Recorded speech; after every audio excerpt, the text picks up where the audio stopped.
Sindh बल्दियाती act के खिलाफ जमात इस्लामी ने भरपूर एहतजाज शुरू कर दिया है। KMC बिल्डिंग समेत कई मकामात पर कारकुनों ने धरना दिया है। धरनों से जमात इस्लामी के रहनुमा खिताब भी करेंगे।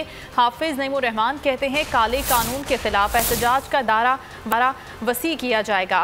बात करेंगे बोल न्यूज़ के नुमाइंदा सलाहुद्दीन से। जी सलाहुद्दीन, बताएं और धरने के हवाले से।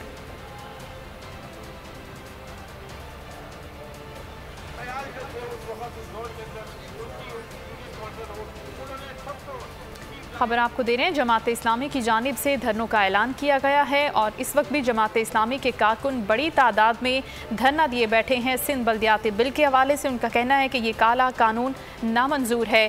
सलाहुद्दीन हमारे साथ हैं, उनसे मजीद हम बात करेंगे। जी सलाहुद्दीन, अपडेट कीजिएगा।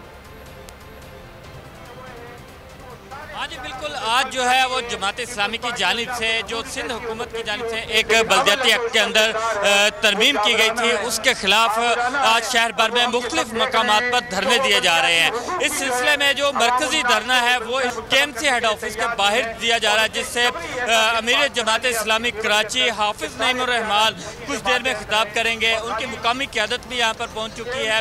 MPA सैयद अब्दुल रशीद भी यहाँ पर पहुँच चुके हैं और जो मुकामी क़यादत है उनकी जानिब से खिताबात का सिलसिला जारी है।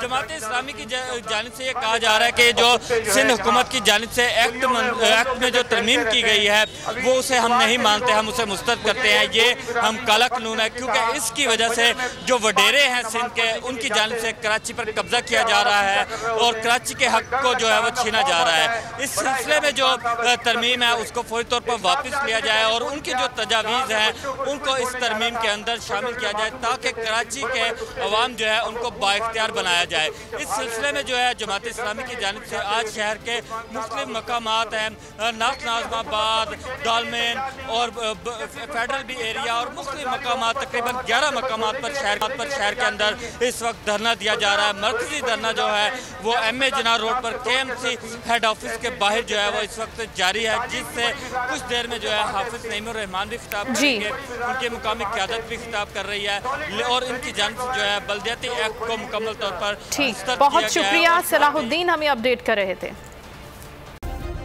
सब्सक्राइब करें और बेल दबाएं ताकि कोई खबर रह न जाए।